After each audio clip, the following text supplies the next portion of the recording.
ପିଲାମାନେ ତୁମକୁ ମୁଁ ଗୋଟେ ସୁନ୍ଦର ଟ୍ରିକ୍ସ ବତେଇବି। ତୁମେ ଯେକୌଣସି ସଂଖ୍ୟାକୁ 11ରେ କେମିତି ଗୋଟେ ସେକେଣ୍ଡରେ ଗୁଣିପାରିବ। ଦେଖ ପିଲେ, ଏଠି 27ରେ ଆମେ ଗୁଣିବା କେତେ ନା 11। କିଛି ନାହିଁ ପିଲେ, ଏଠି 2 ଲେଖ, ଏଠି ଲେଖ 7। 2ରେ 7 2 ଯୁକ୍ତ 7 9। ଆନ୍ସର ହେଲା 297 ଆନ୍ସର। ଏମିତି ଆମେ ଯଦି 58ରେ 11 ଗୁଣିବା, ଏଠି 5 ରହିଲା, ଏପଟେ ରହିଲା ଆମର 8। 5 ଯୁକ୍ତ 8, 8 5 13। 3 କ୍ୟାରି କଲା 1, 1 ଯେଉଁ କ୍ୟାରି କଲା 5ରେ ମିଶିଲା କେତେ ହେଲା 6, 638 ଆନ୍ସର। ସେମିତି ଦେଖ, ଆମେ 127ରେ 11 ଗୁଣିବା।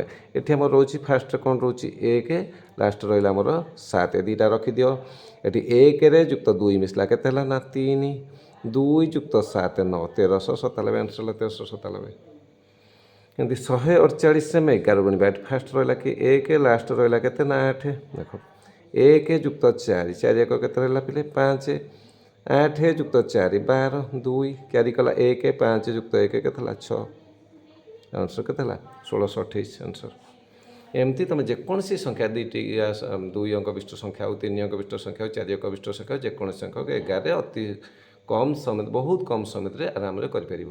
ଯଦି ଟ୍ରିକ୍ସଟି ଭଲ ଲାଗେ ନିଶ୍ଚିତ ଭାବରେ ଲାଇକ୍ କରିବ, ସେୟାର କରିବ, ସବସ୍କ୍ରାଇବ୍ କରିବ। ପୁଣି ଦେଖା ଗୋଟେ ନୂଆ ଟ୍ରିକ୍ସ ସହିତ, ସେତେବେଳେ ପର୍ଯ୍ୟନ୍ତ ସମସ୍ତେ ମ୍ୟାଥ୍ର ଏହିଭଳି ସୁନ୍ଦର ଟ୍ରିକ୍ ଗୁଡ଼ିକୁ ଜାଣିବାକୁ ଚାହୁଁଥିଲେ ମୋ ଚ୍ୟାନେଲକୁ ଲାଇକ୍ ଏବଂ ସବସ୍କ୍ରାଇବ୍ କରନ୍ତୁ।